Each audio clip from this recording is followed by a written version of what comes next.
we go again. It's Kennedy, my brother from another mother.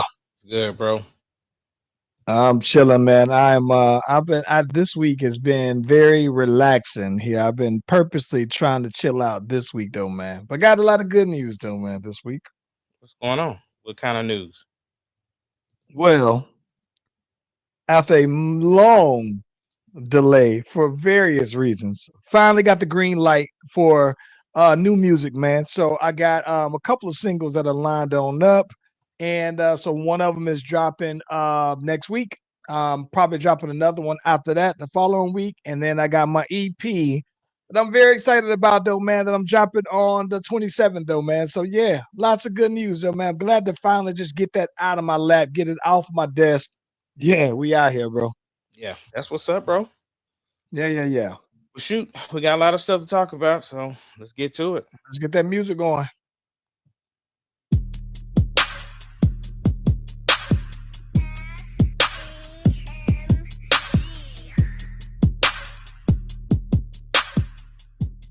It doesn't matter what your name is. Slash Brothers Podcast, the greatest podcast of all time. The Slash Brothers Podcast, the greatest podcast. If you of all time. smell what the rock.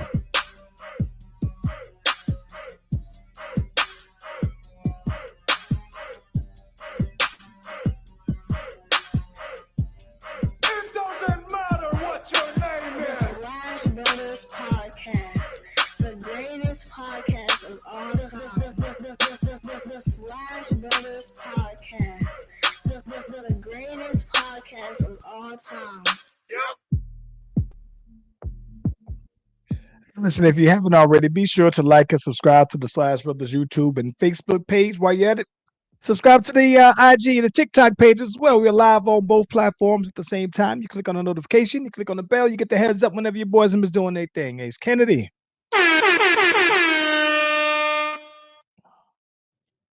Bro, got some interesting news, which was again very interesting.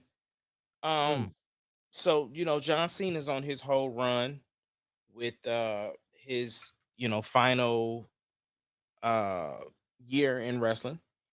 Yeah. And matter of fact, they was actually in Tulsa, Oklahoma yesterday, which I did not know.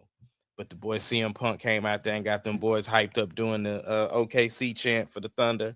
So I thought that was pretty cool. And recently, and so John Cena's been taking on different opponents. I like how they kind of mixing in people that have kind of been from his past and stuff like that. Like him and Randy Orton had a fight. Of course, he won the belt from Cody.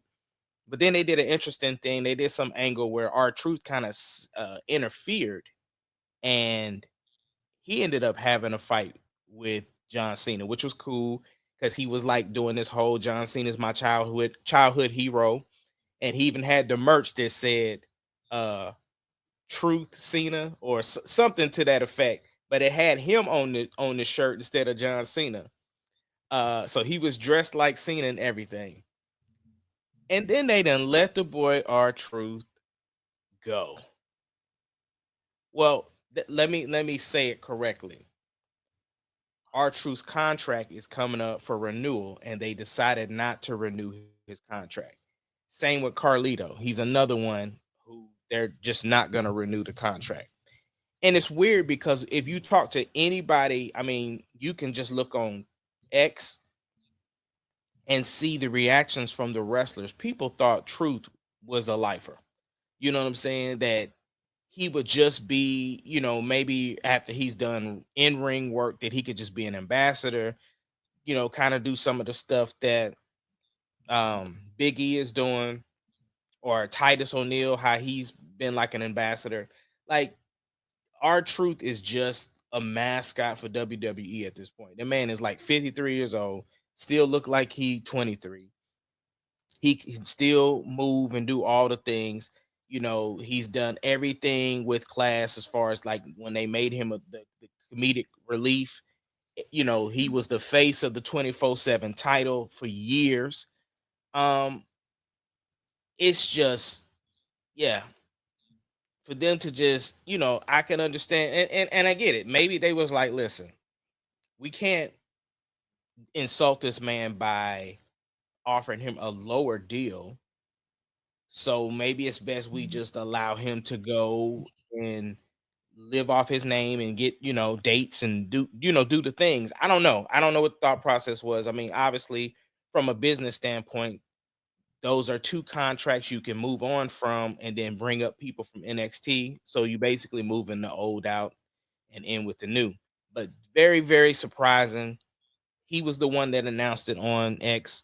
And so people have just been like, even in Oklahoma yesterday, they were chatting, chatting all over the arena. We want truth. We want truth. And so yeah, man, kind of a bummer that somebody like that beloved and somebody who was a consummate professional with everything that he was given, and then they just decided not to up and renew his contract. And apparently, of course, they started digging into things. It's not like a TKO firing. It's one of those that Triple H actually had some say in not renewing the contract. And so everybody's like, ugh, that's that big stain on the boy Trip.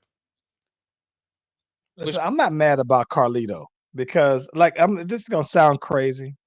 I've never been the biggest Carlito fan for one reason or another. Like, I thought that it's just, you know what it is. You know how I thought about that. You know how when you was telling me about what's my boy who you said was the Puerto Rican goth, what's my boy Damian Damian Priest. Yeah, yeah, yeah. Like you said, you just never got him. I never got Carlito because here's the thing about it. I never thought that Carlito had I never thought he was the most athletic. He had a cold build, right? That Vince McMahon build, right? But I think that I never got him as I never thought he was no cold moves. He wasn't like Shelton Benjamin, right? His gimmick to me was I never got it. It was stale out the box to me. I he was one, and when he became champion, I was just like, really? Like, nah, I never got Carlito. But I think that the thing that is interesting about our truth is that like I would be surprised if they didn't bring him back under some other capacity because, like I said, I thought that our truth and Randy Orton were like the last of the lifers there, right? I thought that those are who else is there outside of Randy Orton that still left, not just necessarily on like a Legends deal or whatever, but I'm talking about that's an active wrestler now that you can say, oh, okay, no, they are for life. Rey Mysterio, maybe. yeah, I mean, and I mean, there's even some rumors that the boy The Miz could be headed out, and he was another one that's kind of a lifer. It's I mean, it sucks when Vince was the 51% majority stakeholder in the company, and so all decisions went through him. And now that I think that TKO is the percentage holder, Mm. they get to make the decision. So even though Trips is gonna take the face blame for it, it literally could have came down because Yeah, again, it's money for them, right? Uh the thing is that WWE's product got super hot right around WrestleMania time. And so they start jacking prices up on everything. They're not doing as many dates. They're not doing as many live events anymore because they use the live events to go to cities like, you know, little small podunks. I ain't gonna say right, right. podunk because even Oklahoma City has been a live event before. Yeah. So just not necessarily a bigger market to them. They will do live events. They're not doing as many dates of those. And I get it from a business standpoint. If you could sell higher tickets and do less dates, which will then prolong your superstar's career Absolutely. and make more money, then that's a business move. And so all of these things are business moves. It's just when you have names attached to it that you actually care about. I'm never don't want anybody to lose their job. I think that's, I don't think that's cool. But at the same token, when you are not on screen and you have no connection to the person, it makes it a little I ain't gonna say easier, but I'm saying they haven't been on TV or they haven't done this, that, and the other. You aren't attached to that person. Uh And so those people have an opportunity to then go to there's other companies now. It's not just WWE anymore. And again, our truth, those people who, and to say that you were a part of WWE helps your credibility when you go out to do. I couldn't imagine our truth being like an AEW. I just don't. I only see him as a WWE guy, and I understand that he was in other companies maybe before, but as our truth, I can't imagine him being anywhere else though, bro. That's just crazy to me. And I think that Carlito, I'm not as like I said, not no sentimental attachment to him whatsoever though. Like I think that I just still remember the R Truth moments were bigger than anything I remember from Carlito. So I'm not mad at that. But there were some other ones too that was pretty shocking because not too long ago, WWE released Braun Strowman after releasing him a first time, bringing him back, and then releasing him again. And then I remember, who was it? Your boy, no, sorry, your boys, but what's them boys who was in NXT? Authors of Pain. They got released not that long ago after being paired up with Karrion Cross. So Yep. There's a bunch of people because your girl, what's old girl that used to be UFC? She used to choke people out. Oh my, Shayna Baszler. yeah, Shayna Baszler got let go. Like Not you mad said, at that though, man. also, uh, I know you don't care about them, but the Good Brothers got let go, and they was attached to AJ Styles. I can let them I can let them go. Listen, but if this is my thing though, if you let them go, you might as well let the Viking Raiders go. I don't know what, like I said, I don't know what their obsession is with them. This is my thing. If you let the Good Brothers go, right? Then outside of the New Day, technically street profits, you can let go everybody else. And matter of fact, you probably can go ahead and break a street profit, let my boy finally go solo, bro. I don't know if there's any, like, this is my thing. I'm these days I have no attachment whatsoever to any tag team outside of New Day because the Usos ain't together. And nobody else seems like organic tag teams to me though, bro.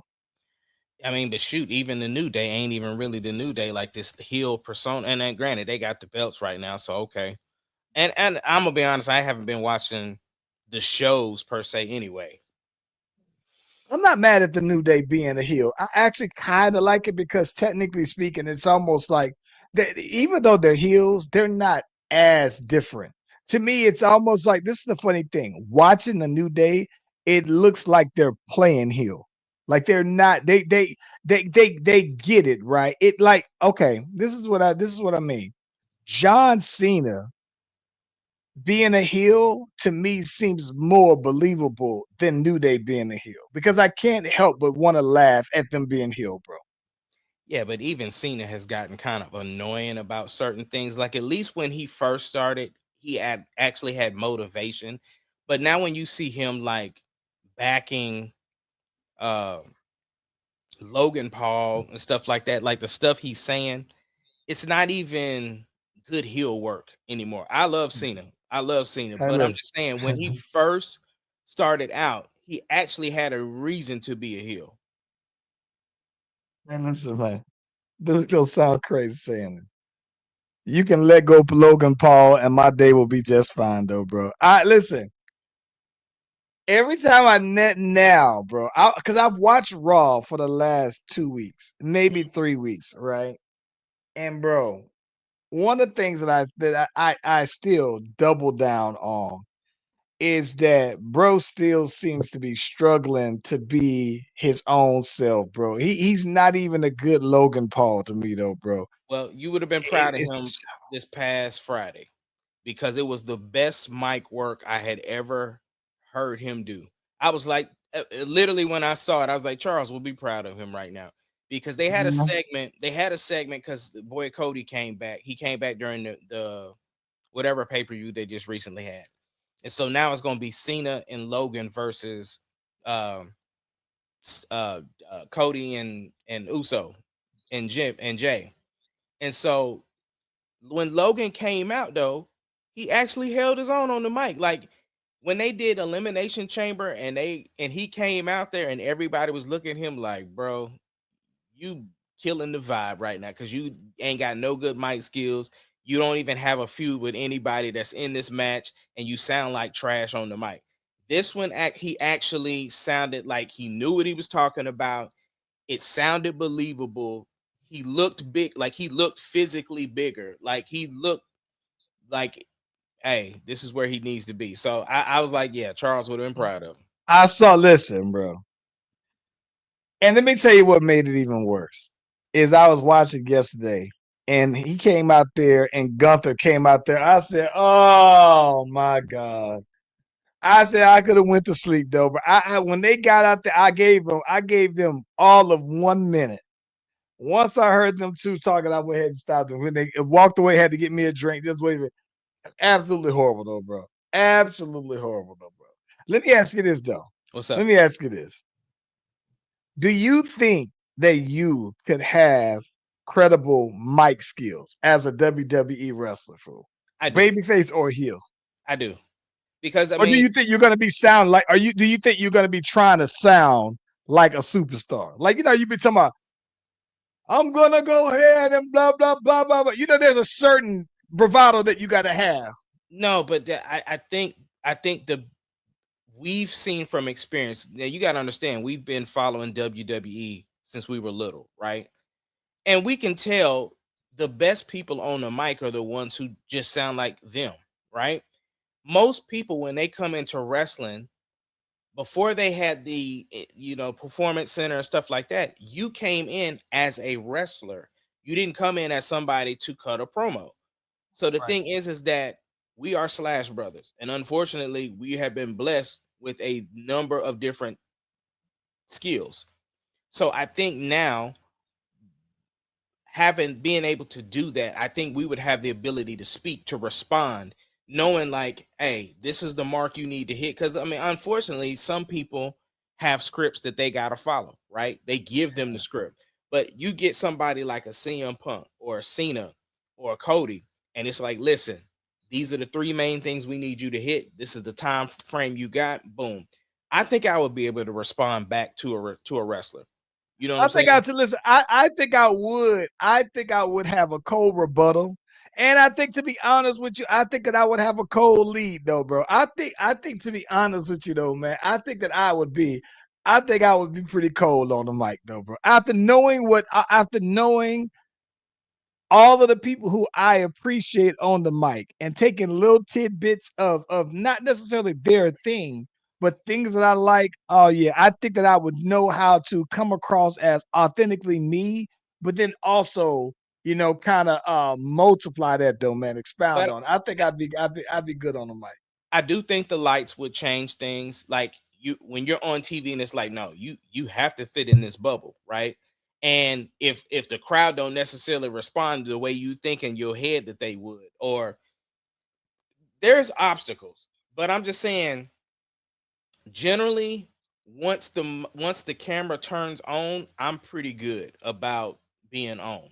You know what I'm saying? Regardless what I feel before or afterwards, when the lights come on, I can turn it on. Yeah, yeah. I think I would. Entertainer. Though. Yeah, Yeah, yeah, yeah. yeah, Yeah, but this is definitely kind of very surprising to see about the boy R Truth though, man. Was not expecting that amongst all the news though. So yeah. In other breaking news, since we just talking about people getting fired, the boy Thibodeau, then been let go by the New York Knickerbockers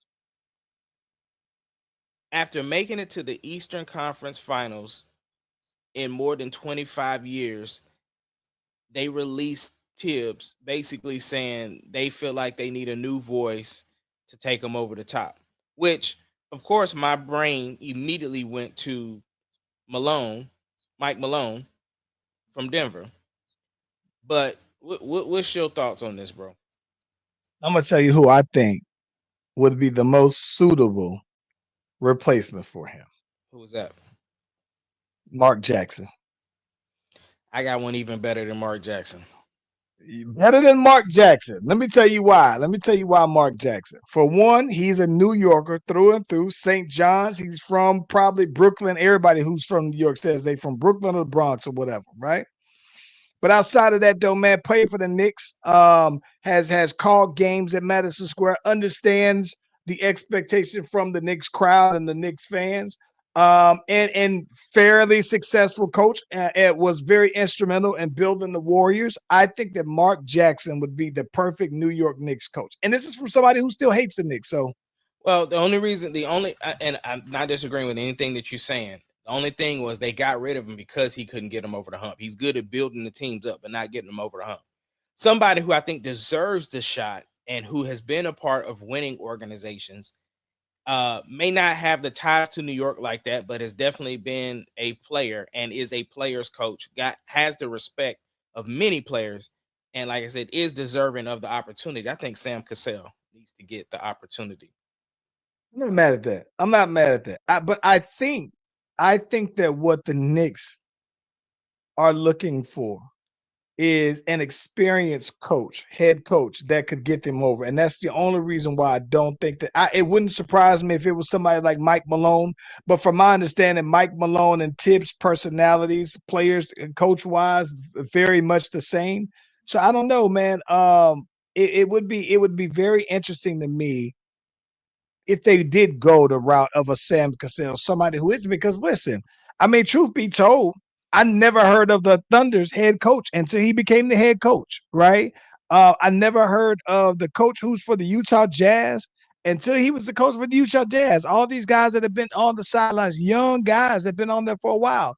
And I think that the only reason why that you go with the more experienced coach is because once you go, like, Oklahoma's roster is young, so it makes sense for you to have a coach that's on the younger side of 50.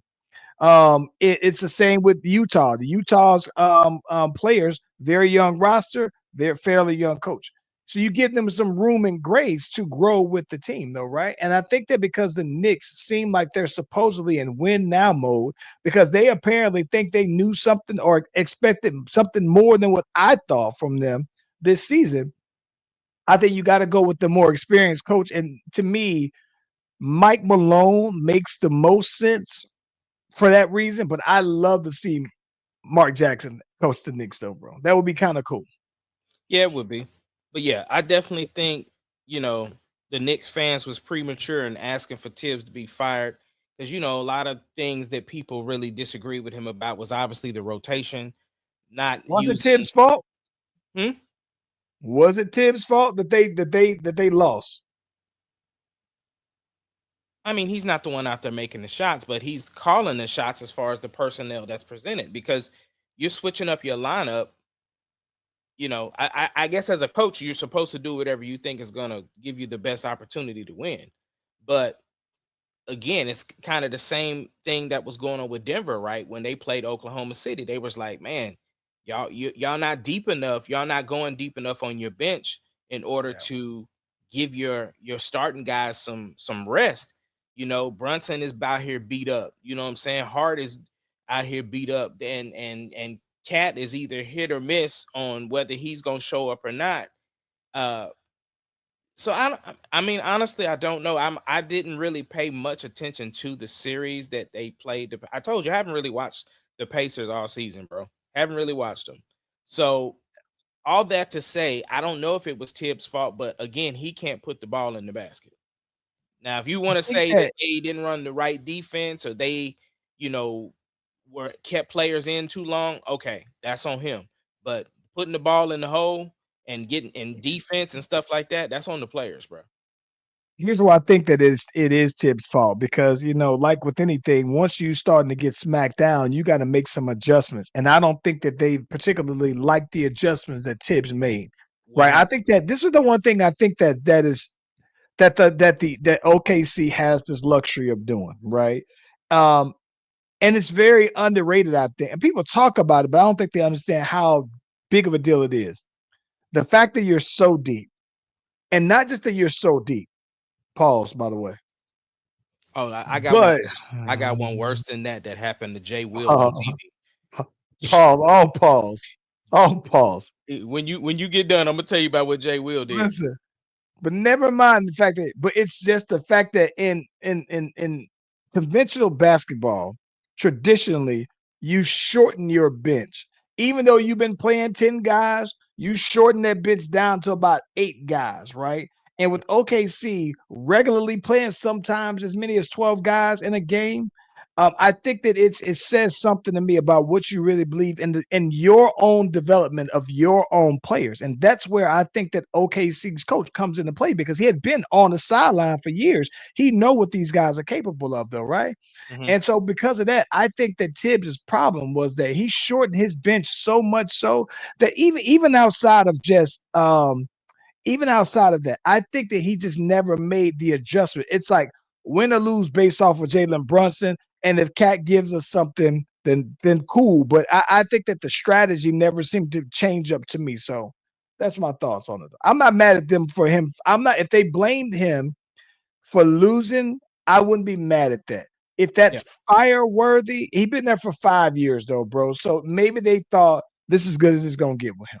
Maybe one more year, and I would think it would have been even more justified. Yeah. Um, I thought it definitely one more year, especially you've made because that's the other thing too, right? The picks that were given up for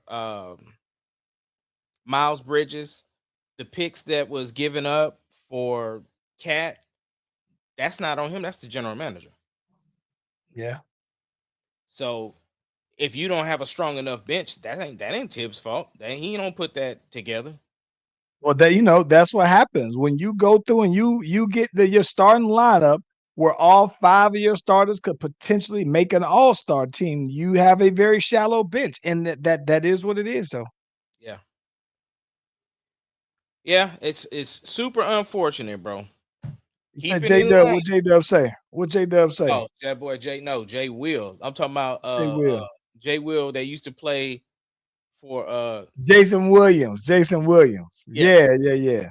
He was talking about Oklahoma City, and he said, and yeah, and Dort gonna get in his ass.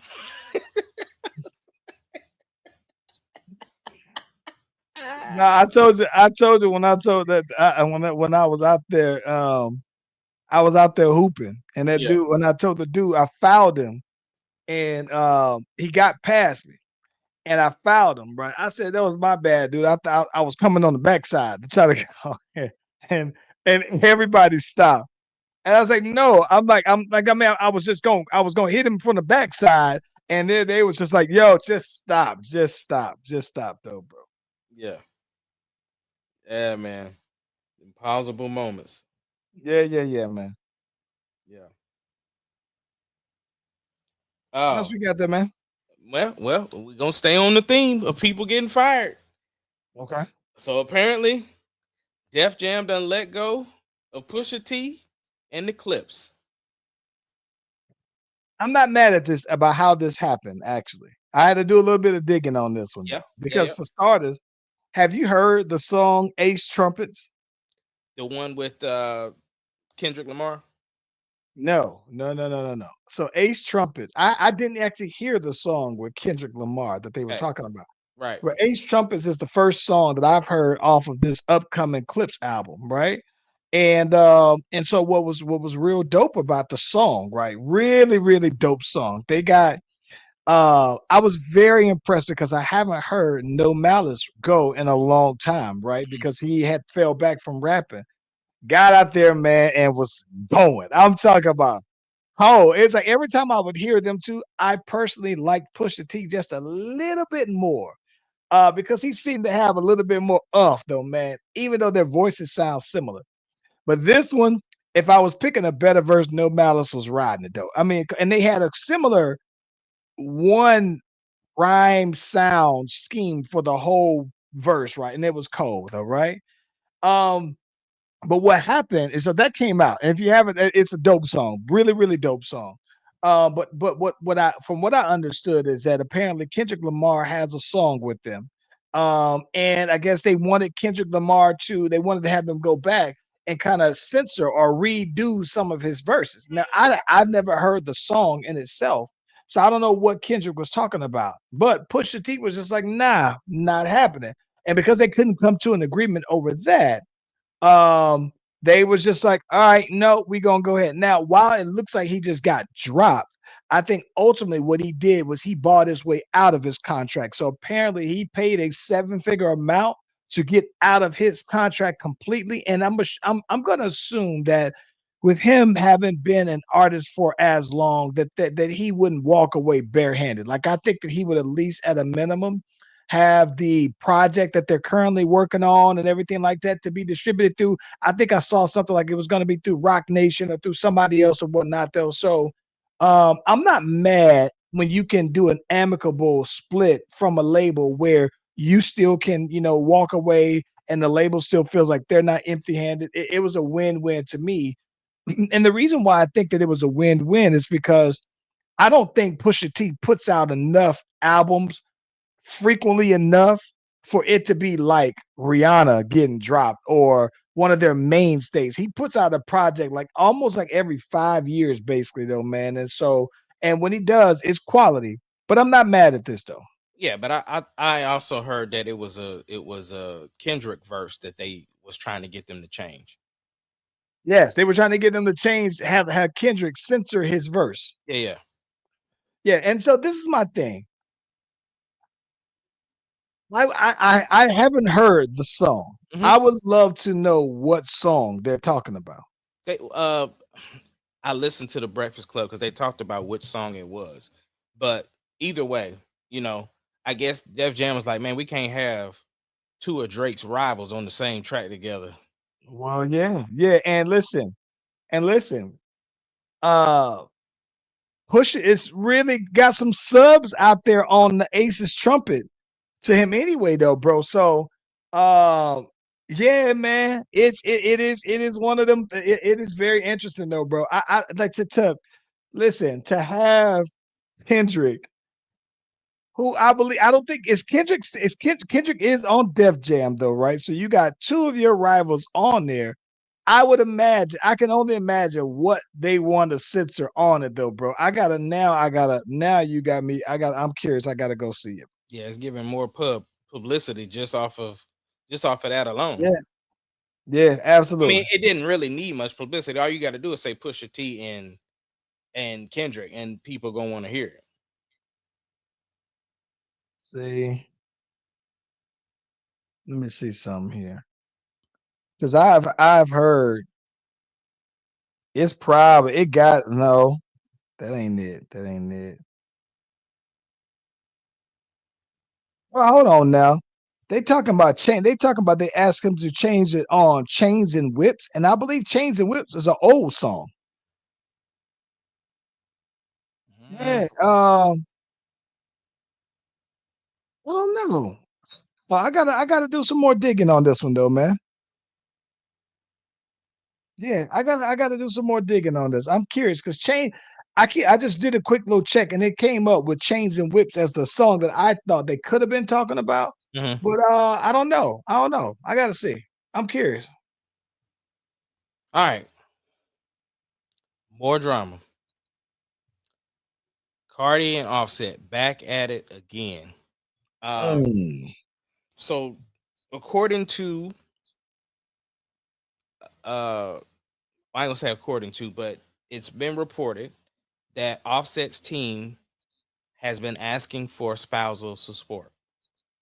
And when they say that they asked for spousal support, it's in response to because Cardi asked for a bunch of stuff within the divorce. Like she wanted, some homes, some cars, some this, some that. And so, and then Offset is also claiming, according to his team, that he hasn't been able to see the kids because she won't let him, and that she be doing too much. She's not doing what she's supposed to as a mom. All these different allegations, and again asking for the spousal support. So Cardi went on X, and you know how she do. She don't hold back no punches. She basically was like, "Listen, I'm trying to keep this man in his daughter's life because he ain't seen the kid since March. Bless you. He ain't seen the kid since March, and it ain't because that I'm holding him back from doing it. He's allowed to FaceTime. He's allowed to call. And he was because she was like, he even complained about he didn't want to come see the kids because he didn't want to come do it in the hotel. And she was like, I even allowed this man to come to my home to see the kids. He just ain't doing it. Like, don't be trying to act like I'm holding you back from doing something. You just don't want to look like the POS dad. You know what I'm saying? And she was like, I asked for stuff, this, that, and the other, but you out here asking for the spousal support, whatever. She was just going in, going in, going in, going in. And then she did the biz. She posted the official social media pics of her and the new dude, Stephon Diggs. Stephon Diggs, yeah, who is also in some trouble himself from that Yes. same boat party, which that's a whole nother conversation we'll get into. But yeah. She out here living her best life, bro, on the camera, on social media, in front of the boy Offset. That's gotta sting, bro. And listen, okay, so here's my thing. It only stings. This is what's crazy. It's only stings if you planning to get your lick back and you ain't got your lick back yet, or it only stings if you have basically been purposely trying not to. You said like if he just said it because I listen, I thought for sure that Offset was gonna go on a record run with this bachelorhood. I think I went on here and I said Said he it. is gonna go ahead and change it, and he's been relatively quiet on that. I haven't seen him out and about like I thought, like I thought he would have. Maybe one or two chicks, but I thought that he would pop up at every award show with a new chick, and it would be like, "Where's Waldo?" and it would really be Offset with a new chick on his arm. That's how I thought he would play it. And so to see that him not do that, it's almost like, dang, it does make it sting a little bit more, especially when you see the way she was throwing that cake out on that boy Stephon though, bro. I said, oh man, though, Right, bro. because that's the Oh public, that's the PDA. What's that private? yes, What's that bro. private action? Yes, man. Yeah. And then here's the thing about it. Like I've always assumed, right, that the two of them are very well off, right? I thought that they've done well for themselves musically. If you just Google their net worths, I bet you they're pretty. I think both of them would be somewhere anywhere between 10 to 20 million at a minimum, right? So when you start to talk about spousal support and all that other stuff, though, man, then it's just I think that's when you really get to be petty, and I think that that's when divorces can get messy because it's like really you make enough money to where do you really need spousal support? And then it's just like, well, do you now? If we talking about, hey, we jointly had these properties or whatever, let's divvy it. That's something that I think you could do. But when it comes to those other little details like that, though, man, I just think that would be like that would be like Jeff Bezos and his girl and his wife. They getting divorced, and she's a billionaire several times over, and then she's still expecting for him to give him spousal support of $100,000 a month. It's just like, that's overkill at that point, though, man. So I don't know, man. Yeah, it's very unfortunate because yeah, Cardi does not hold back. She was throwing that cake though, boy. Throwing that cake like I'm talking about throwing that cake like it was like that cake wasn't no good though. Like they was having a fight at a Listen, wedding party with the oh, throwing that cake like it was a contest though, bro.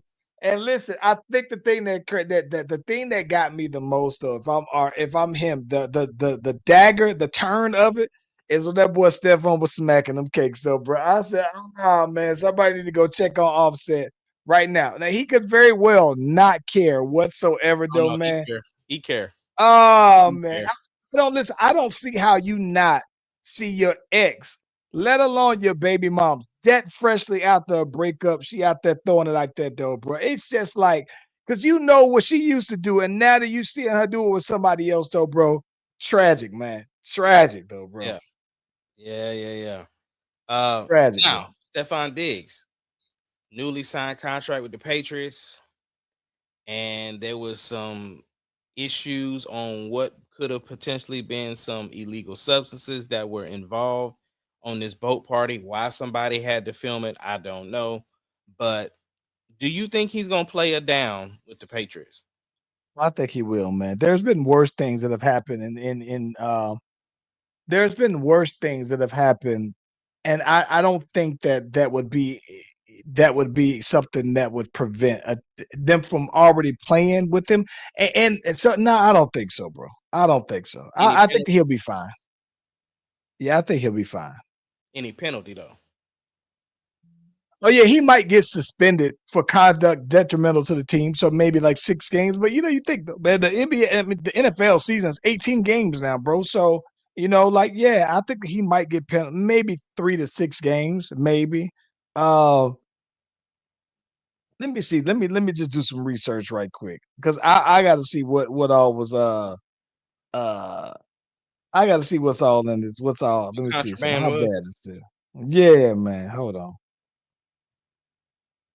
Hold on. Hold on.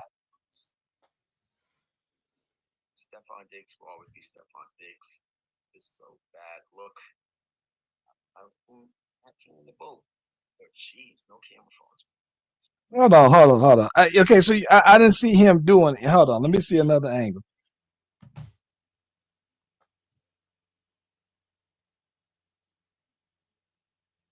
Hold on. I gotta see some. And if this is the same party, Mm-hmm.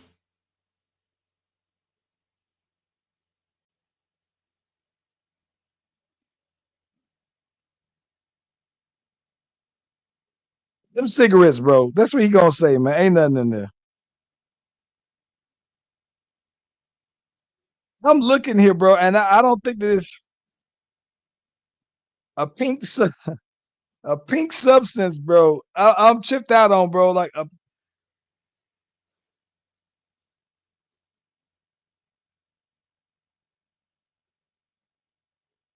now, why is these chicks like if Cardi is there, Mm-hmm. these listen. I don't know now, bro. I don't know now, bro. Listen, I don't know now, bro. I wasn't paying attention to the details, bro. I don't know now, bro. I don't know. They said pink substance that went over my head. I thought it was just, who knows? Nah, listen. 6 games, bro. 6 games at a minimum, bro. Six. Nah, hold on now. This is interesting. Hold on. I got to do some research right purposes, right?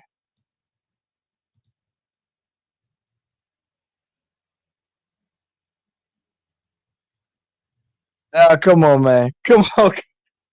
Hey, man, listen. I don't listen.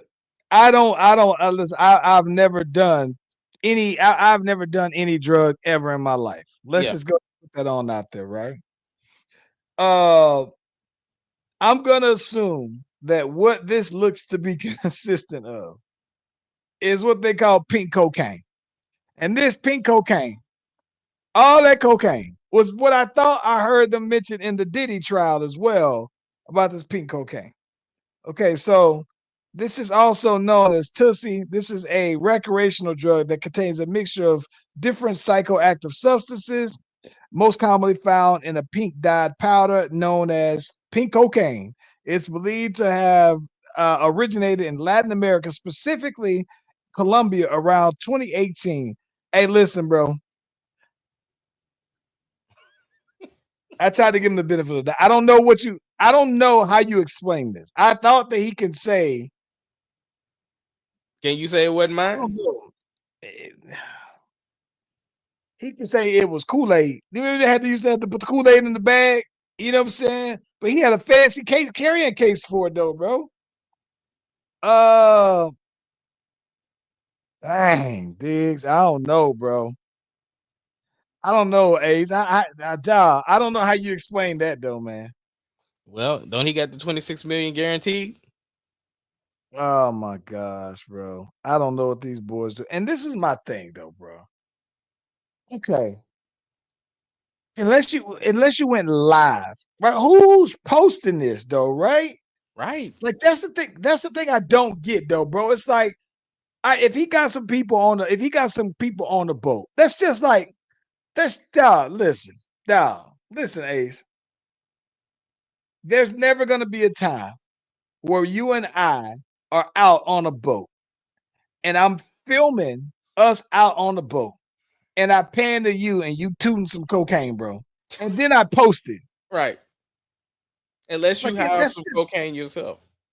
unless we both doing cocaine, I'm not posting it. I might just be like, dang, Ace, what the hell is we thinking? We can look at the video, but I'm saying like to actually go live or to share a video of this man in possession of cocaine, bro.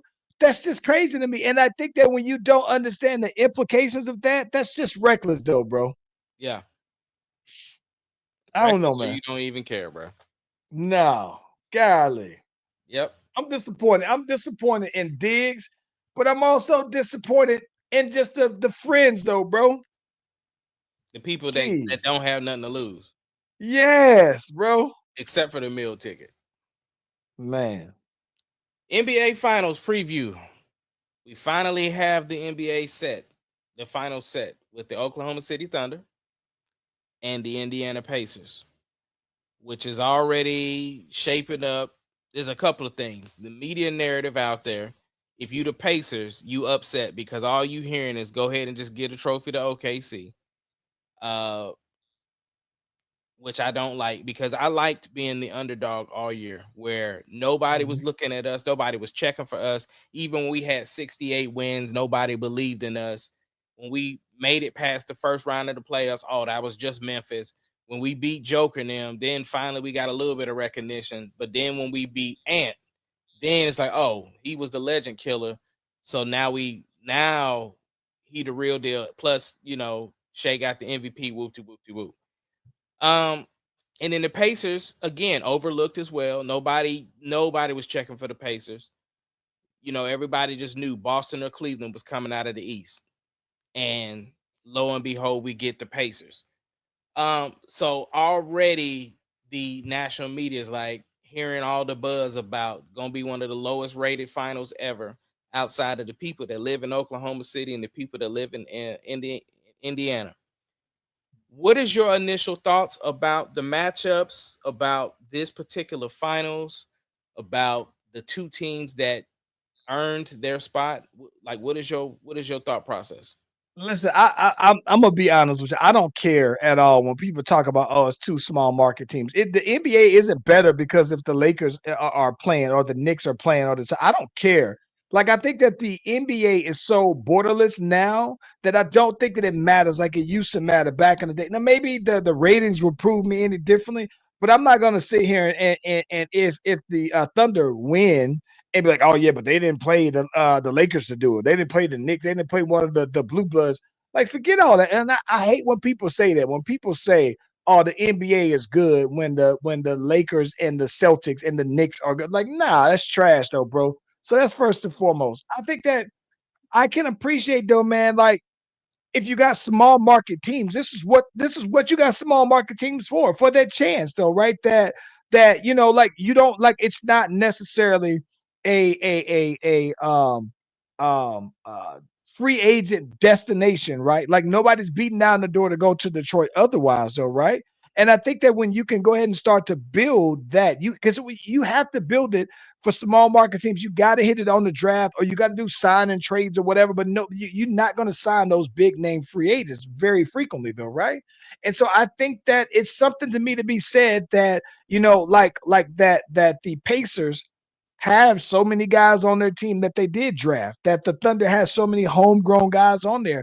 And while Shea is the leader, though, bro, I still think that it's something to be said, though, man, that OKC has that they really got it out the mud though, bro. That they couldn't rely on free agents. They got a young Shea, right? When nobody expected Shea to be this though, right? So I think that I'm happy for small market teams. I'm also happy to see that the Pacers actually are getting their just due as well. And maybe, under other circumstances, like I think the Pacers could have beaten a healthy Celtics? Maybe not. But I'm not mad at the road that teams are traveling to get there. With that being said, though, bro, Thunder and 6, though, bro. Okay. Um, I have Thunder in 5. Listen, man. I respect the grind too much to just in a finals to go 5. That's a short series, though, bro. It is a And short don't get me series. wrong. It's a short series, but here's the thing: it's not a cocky Oklahoma in 5. Like I was telling somebody today, I really need to see how we look in our first 2 games. You know what Nice. I'm saying? I do expect to get one at home. I understand that they're sneaky too to try to get. They love winning away. You know what I'm saying? And they actually play worse at home. Um, but I also know how strong we play at home. The thing that's going to this is my thing. I believe that if Oklahoma City plays the way that they play, meaning that the defense, the rotations, the offense, the way that we normally play, if we play our game and our shots fall the way that they typically do, I don't see it going past 5 games. And that's no disrespect to the Pacers. Again, I've already stated in several podcasts, I haven't really watched the Pacers like that. I watched a little bit of this last game and or whatever, but they turn the ball over a lot, and that is going to kill them against Oklahoma City. We be waiting for that. And I just don't think that the Pacers have seen the type of defense that we're capable of running. And it's relentless though. You know what I'm saying? Like it's not like spurts. It's all day, every day. That's how we are. And I feel like if we can settle the nerves and get out there and get, obviously it's gonna be dope because it's gonna be in front of the home crowd. I don't know, bro. It's possible that Oklahoma can do it in 5. I think it's possible. I definitely think that it's possible. I think that I would just, golly, man, how OKC plays the first game is going to tell me everything. Yeah, yeah. First game, that's going to tell me everything. So They if just I can't got him have in 6. they just can't have that Denver game where that wherever that game we got smoked by 40 by the Yeah, Timberwolves. We can't have it. Timberwolves. Yeah. Yeah, no, we can. And listen, X factors. I still, like I said, I'm always gonna go Chet as my ultimate X See, factor, though, bro. J Dub is my X factor. J Dub. I thought you was gonna say that. Yeah, it's just if he's playing well, because here's the thing. This is why I have J Dub as the X factor. Even if you take the closeout game, right? A lot if you even go back to most of the Minnesota series, they started in the beginning of the game doubling Shea to where Shea had to figure it out, right? But while he was figuring it out, J Dub was cooking. So that's my thing. He has to be on because there's moments where he is the point guard. When Shea goes out, he's the point guard.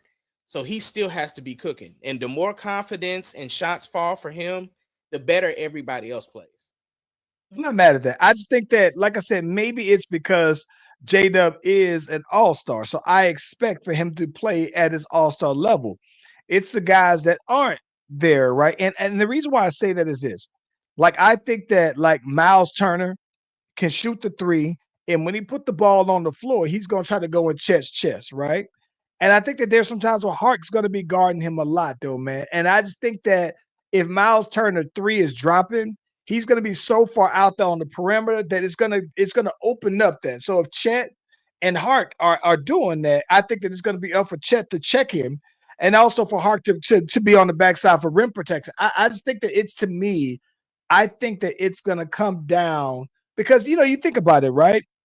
Cat was giving them some fits because of his range, right? And so because Chet also has that range as well, I think that that's where I think that he's going to open up the floor for everybody. But like I said, if Chet just averages 19 a game, bro, 20 would be my preference, regardless of what I think I get. If he's giving you 20, I think that his 20 is playing off of J Dub and Shay, and that's going to be a good thing. So if he give you 20, I think it's a wrap. Yeah. Yeah. I don't know, 6 man. games. Like I said, I am not confident. I need to see how they play. Very, very nervous, but very excited at the same time. And listen, man, I would love to be able to come on out there for the parade, bro. You would have I to. would love to be able to come out there for the parade, man. Yeah, we'd have to make that happen. I gotta see what's up with that, man. I gotta see what's up with that. If anybody got that plug on Southwest Airlines right now, let me know what's up. Yeah, man. What's good with you for the week, though, man? Man, I got to get Charlie in the booth. She's finally ready to get her song done, so we got to get that done because Juneteenth is coming up. Okay. So other than that, I finally finished all the basketball videos I had to edit, which was killing me. So yeah, and then I got to start preparing for this wedding that I'm shooting. Okay. What about you? Man, you know what's funny, bro? So now that I got my project that's formally coming on out, I'm prepping a lot of my visuals around that. So I'm gearing up for that. Surprisingly, shout out to the boy PBR, sent me some files here. I'm gonna go ahead and listen to some songs, and apparently he recorded that he wanted me to mix down. So I'm planning to be very heavily in the lab, man. I got like probably even so for my project, I got an EP and then I also have a full length, and they're totally two so separate things, all right. Mhm. And we'll probably get into that more probably next week though, man. But I think that one of the things that's really cool though, man, is that I'm dabbling into some production and some songwriting for this full length to kind of wrap it on up though, man. But I think that I got some pretty good balance on the song though, man. So I think I'm trying to go for about 14 to 15 songs, maybe even less, maybe like 13. Yeah, I would say shoot for 15, but then at least crunch it down to 12. Because I mean, Yeah. I mean, I'm never gonna be mad for another Charlie song, but at the same time, though, bro, we look at the projects of like Chris Brown and stuff like that. When you get over a certain point, people just not if they ain't Yeah. listening to a national artist, they not listening to us. 13, maybe 13 songs where I'm capping it off. And I think that now I at least have I have 13 that I could drop right now if I wanted to. But I think that what I'd want to do is I'm at a point now, bro, where I think I'm trying to drop all music. So I'm putting out everything, bro. I'm putting out even the songs that don't necessarily make it. I'm putting those out still, though, bro. I'm putting everything out, bro. Yeah, Yeah. So we're doing it though, man. that's what's up. But look, man, from ATL to OKC, we are the Slash Brothers. Thank y'all for joining us. Join us every Tuesday at 6 Central Standard Time, 7 EST. And we will see y'all the next time. We love y'all.